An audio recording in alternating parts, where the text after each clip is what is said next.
I'm Rob Licuria, Senior Editor at Gold Derby, here with Expats star Sarayu Blue. Sarayu, when I think about your character Hillary, it's quite a journey that she goes through from her perspective. But I'm curious, when you pick up the script and you're preparing for the role, what were the characteristics that you really wanted to lean into to make this character a fully formed, authentic person? I think there's so much about Hillary that is around the external. Her perfect makeup, her perfect hair, her wardrobe. There's like a curated, tailored impression that she wants to make sure everyone has about her. And it's such an interesting character trait in her because what you really see is just what happens as it all unravels. And that's sort of her journey in the show is her facing this major reckoning. Her friendship is falling apart, her marriage is falling apart, and then on top of that she's having this huge reckoning with her family and ultimately who she actually is. So I think the leaning into how tightly she holds her cards to her chest was really important so that it gave Hillary a place to really get to as she fell apart. Yeah, she is so wound up, and it's Yeah, so apparent from the moment we see you on screen. And her life is so curated. It's such a common thing in our day and age, right? To have people who want to project that's right. perfection and everything's just cracking under the surface. And is that something that you really relish playing? She's complicated. A lot of what's going on is behind your eyes, which we are trying to find. And that must be gratifying to not have to rely on dialogue necessarily. It's all your nuances, your body language, your facial expressions. It's so exciting to me. It's very much the kind of actor I am. I mean, I'm somebody who is so affected by the clothing. It really matters I love a wardrobe fitting. I've said it, a number of times because I find that in that wardrobe fitting is where I get the information. And just the heels that Hillary walks in completely informs who she is, and how she carries herself in the world. And so I think that is what then gets to that place of, yes, I mean, having the ability to have such a complex woman and then getting to get into what that, the relationship with her mother, the relationship with her friend, the relationship with her husband and with Pori, to have those moments where you get to dig into those. I mean, it's the actor's dream, truly. Yeah, the three women that this show revolves around are played, of course, by yourself, Nicole Kidman, and Ji Young Yu, and so coming from completely different backgrounds, but all sharing this journey about grief and loss in their own way. When I think about Hillary's journey, of course, we talk about the deterioration of her marriage, of course, the deterioration of her friendship with Margaret. And then it ends with this gut punch as we realize that she has grown up with domestic violence and abuse as part of her upbringing. So, was there anything that you wanted to do to prepare for that kind of childhood trauma that, of course, people carry with them every day for the rest of their lives?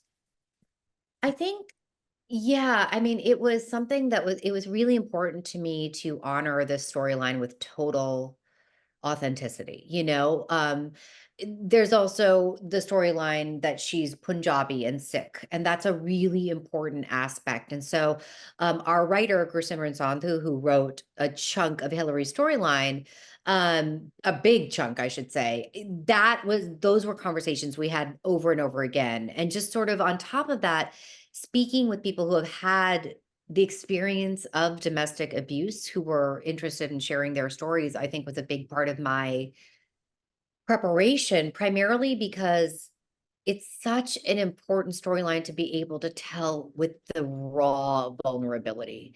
I really had to be able to go there wholly. And otherwise, I'm not doing the story justice. And Yeah. to Simran's credit and Lulu's credit, Hillary's storyline was written so impeccably that there was an element of the work that was already done for me. I got to just say these words and the journey just kind of, I just go on the journey. But then also to bring that level of authenticity, I think really speaking to people who had been through experiences and getting a better understanding of the need to hold those cards tightly, right? What is the underneath that forces us to hold on? Because the idea is holding on to keep everything together, because once it falls apart, you fall apart. Yeah. The holder honorers, if that's even a word, they Yeah. carry a huge burden, huge. And it's so apparent for your character, particularly towards the end. And by the way, spoiler alert, people, if you haven't seen the show, what the hell are you doing here? Go and watch it and come back. So by the end, each of these three women are having one-on-one conversations. I love the way the camera is right on each of your faces as you're talking directly to the audience. And for Hillary, it's about being alone. And it occurred to me that, of course, there would be so many people, women, men, at a particular age or stage of their lives, where loneliness and being alone would be the most horrifying thing ever. Do you think that was a big factor in her journey over this series? Enormous. I mean, I had people texting me after she goes back to the bar, right? She goes to the bar to try to find David and say, "Look, come on, we can make this work. One more shot." And I had people text me like, "Why would you do that? I hate David. Don't go after him," right? But I kept saying, "But how real is this? How many friends have we had that just say that go back or that stay in something that isn't really satisfying or fulfilling, or they deserve better on so many levels? How many people do we know that do this because it's the devil that's familiar? Mhm. And we as human beings are so often creatures of habit. And I think for Hillary, the deterioration of her marriage is really coming at a time where her friendship is falling apart at the same time. Yeah. And it's one of these things where it's like, well, what does she have left? So then to get to 4 and see this really, raw moment with her own mother, it's like, it's really hit on hit on hit, which in all honesty, I don't, I feel like in life, that's kind of how it happens. Everything just falls apart at once and you're Yeah. just left with you. Yeah, exactly. And I mean, it's really fascinating to watch because, I mean, anybody who knows Lulu Wang's work knows that she is so adept at creating characters, of course, but writing real honest emotion that might be a bit uncomfortable and maybe might even be unrecognizable at first, but then of course it all kind of comes together. Did you feel a certain kinship with her? Like, what was it like working with her and acting in this show where she has created this character that is a bit complicated, a bit unusual Yeah. and hard to understand at first? It was honestly, it was really exciting because what I loved about Hillary's storyline ultimately was I started to realize just how relatable she is. There's something about Hillary that I think feels very universal for a Yeah. lot of people. It's not just women, it's like there's so many people. And I think it's because specifically of the sort of journey of growing up as an adult, because there's this idea, right, that we hit a certain age and we're supposed to have it all together. And all of us know that's not true. It's just not true. We're growing for the rest of our existence on this earth. And so, there's something about that. And I think Lulu has this incredible intuitiveness. Her intuition is impeccable. And there was this process that she and I would go through where I'd be like, I don't know. I think what if it's like this? And she'd be like, okay, but what if it's this? And we would kind of like try different things. And then sometimes I just go, whatever she says, just fly with it, like run with it, surrender wholly. And Wow. every time it was the one, you know? And it was really exciting. And I remember I would say to her, your instincts are impeccable, because it would sometimes be something as small as cutting a word. Like, you don't need that word. Don't do that. Don't say that sentence. I don't like it. Or sometimes it would be me saying, this doesn't feel like and I wouldn't even finish the sentence. And she'd go, yeah, no, I know. What could be? What could it be? And we would find it together. And then there would be just times where she would say, the elevator monologue is obviously one that's really deep and raw. And Yeah. full disclosure, I was at a panel today and they aired the scene and I hadn't really seen it since it aired. And the emotions come right up and it's very difficult, and I was trying to do the panel and unfortunately I said, I just, here we go again. And I say that because what's wonderful about Lulu is when we're filming, the set is totally quiet. There's such an awareness of around we're about to go somewhere raw and deep. So let's take the time and be gentle. And then there'll be a moment where I believe that take, she came over and she said, "It's all great. It's all there. Let's do one where you try not to cry." Well, Wow. fuck if that wasn't the take, right? Because it goes back to Hillary holding it all in. It goes back to her saying, "I'm letting it all out, but I'm holding it all in at the same time." And she Yeah, doesn't actually get into the full emotion of it really even. I mean, there's a moment that you start to feel it where it's where she says, "I was only 4." Of course I didn't. I was only 4. And in that moment, you feel it, you see it, and then she kind of pulls it, she reins it right back in. And it's that dance that Lulu really gets, and it's why I love a great director because I'm not always going to see the bigger vision. That's not my lane. that's not your job. Yeah, Yeah. really. No, and I don't want it to be. I want to be able to go in with full abandon and trust my director. Yeah. You know, that scene in the elevator, in the lift, depending on where you're from in the world, what you call it, it's you, it's Hillary's mother, Brenda, and then her neighbor, Tilda. And Yeah. I just thought, okay, well, what's gonna happen now? Because the mum was kind of irritating me, which by the way, the actress's name who plays her, So the so the that's right, so the butcher, she is a Sharon. genius, Wow, I've never really right? seen her before, and now I want to find other things that she's done because she blew my mind. I Um, want to see her in everything. I really yeah, do. 100%. The two of you together with Tilda in the lift, but when you do the monologue, it was breathtaking because it was, as you say, super controlled, but there's so much again going on under the surface. And then you've explained how it was not an easy thing to do, but when you think back on it, what did you most learn about your ability to mine those emotions as a performer and actor? Was it something that you think that was a milestone in your career today?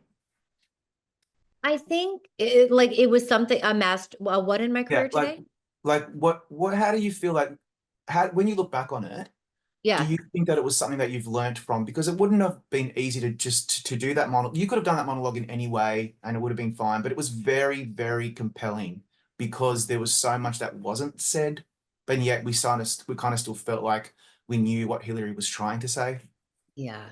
I think when I look back on it, it's still it's weird how much Hillary still lives in me. Like I clearly love her. I love her so much. And I think in terms of like looking back on it, I am so thankful and so proud, like I was so nervous. I went to grad school for acting and I love acting with every cell in my body. I love it. But often in TV, it's not the same experience as theater. Yeah, Theater is really sort of the actor's medium, as they say, right? We get to like rehearse, find the character, find the levels, find the nuance, and really just dig deep. And often TV can be much more sort of, and film as well, depending. But TV in particular it moves very fast, and yeah, there isn't always time to do that level of like bring that level of nuance to the work. Sometimes there is, but I will say those opportunities as a woman of color in my experience are pretty rare. Often it's the sort of more expositional roles. It's not a place for there's not a lot of space for those moments. And I when I got it, I thought, yeah. Amazing. like I haven't worked this muscle in a really long time. And I sort of like has this muscle, has this skill set atrophied? Do I still have it? Because have I just sort of been doing these other roles? I've dreamt of doing this, but can I still do it? And I really, to be at the level of Nicole Kidman Mm. and Lulu Wang is a very high level. And I loved that I was scared because it felt like, oh, good, I still care. I'm still alive. I'm not some cynical, like I've been doing this, whatever. I Yeah. care so big. And it was a really so I say that like not in a hubris way. I say I'm proud that I was able to have the courage to just go for it, and really dig deep and fight for it. And Yeah. I just am thankful that it feels like it resonated because I know that was something I just wanted to really give everything to it. Yeah, absolutely. There's actually a scene in episode 3 that I found probably the most compelling between you and Nicole's character, Margaret. And it's when she hisses at you and says, "You don't know what pain is," something like that, because you're not a mother. The look on your face, I'm just wondering how many takes does it take to get that right? Because it just had to be so perfect. I was stunned, I felt uncomfortable, and that's exactly what I think Lulu Wang wanted us to feel. Yes. I mean, that's the great thing about Lulu is she is not afraid of mess. She wants it to be messy, right? And that's where you get these really raw human characters. Is she's saying, "Let's be real about this." And I think it's incredibly compelling. I personally am always drawn to the truth, and she doesn't shy away from it. So it's really fantastic storytelling.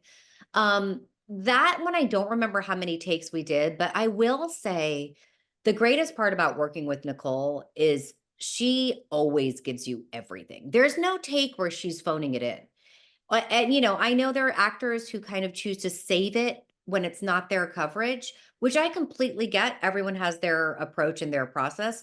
For me personally, I don't like doing that because for me it's all energy, and the more we share energy, the more exciting it gets. And if I start to shut that energy off, it's actually a harder climb to get back up, to get the momentum back. Yeah. And that particular moment it was one of the most beautifully painful, awful moments because she always gave me something. And that's the greatest part about Nicole. She will always give you something. And I will always play back. I mean, that's the best part about working with real, true, like, let's get gritty and messy actors. Yeah. Um, so I will say I would bet that it wasn't, there were scenes that we had a lot of takes. I would bet that that one was not one because Wow. every take was so fire. I mean, Nicole and I had good chemistry. Yeah. We could really work together. It was fun. It was really fun. I can imagine. Another thing that occurred to me, you mentioned it briefly earlier, that obviously Hillary's family is Sikh, South Asian, so there's a certain cultural aspect there that I was expecting to delve into, and we did towards the end. But a lot of this show is about expats, which I didn't Yes. really understand that well, and about the hierarchy. And I love it how Hillary comes from a certain background, and yet she infantilizes her maid. She fights with her husband in front of her, and then only when her husband exposes the truth does she want her maid to be dismissed.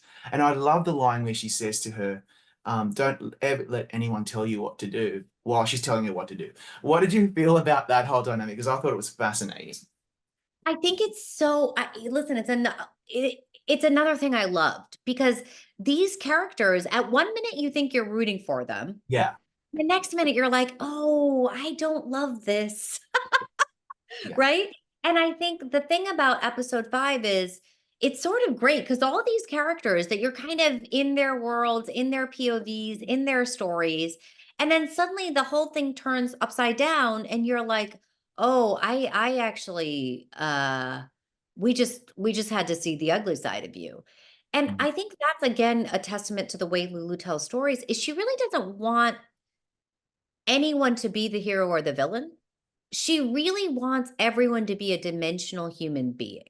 And with that, what you get are flawed, ugly moments. And the yeah, other thing she wants to do, which I personally am always drawn to, is she wants to unpack the privilege. She wants to say, let's be honest, this isn't great.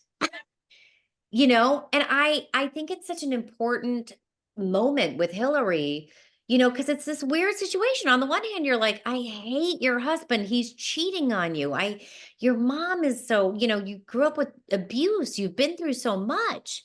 Your friendship is falling apart. And then the next minute you're like, but you just told Pori that you want eggs. And now Pori's not going to get to do the thing she wants to do. And it is a really important thing that we start to understand that humans are always flawed. They're Yeah. always imperfect. There is no way around it. And so I think it's really wonderful. I loved it. I mean, I don't love Hillary in those moments, but I love that we told that story. Yeah. Um, my final question is about the show's thematic thread about grief and how at the end, we're told only we can make choices to start living again, one foot in front of the other, one breath after the other, and we hum. I love that. In fact, I will probably remember that going forward from a TV show, which says a lot. I watch everything on TV, and a lot of it just goes in and goes out. What do you think about that as a life's lesson? I mean, I think it's beautiful. There's so much about the show that's about resilience. And that was probably something that, speaking of something that grew me, was how resilient Hillary is. Yeah, Because I'm a very soft-hearted human. It's not my best asset. I you're a always soul. say, I always say to my husband, my heart is too big for my body. Yeah, Um, and the thing is like what I loved about this idea of we put one foot in front of the other and we hum. yeah. It's just I get goosebumps just saying it, even with you, because it is that reminder of it is gonna hurt. You don't get out of life easy. None of us do. Nobody's having an easy time of it. That's the reality, even if it may seem like it on the outside. And I think that resilience and that hope is really, despite how much our show is about grief and trauma and pain and relationships falling apart, it's also about hope and resilience. I mean, ultimately, that is the core message. It's not easy to be a human being, and we're going to be okay. We're going to be okay. Hope, resilience, and I would probably add a little bit of empathy wouldn't kill you. Um, Oh, how about a lot of it? We need a oh, bigger, let's do a in huge this, dose of empathy. like every day, it's like it seems to be getting worse. If we just put ourselves in everyone else's shoes, maybe we might get through it in one piece. I don't know. Maybe. Fingers Sorry, crossed. congratulations on some beautiful work at Expats. Thank you so much for your time today. Thank you. It's been a true delight. I've just loved this conversation.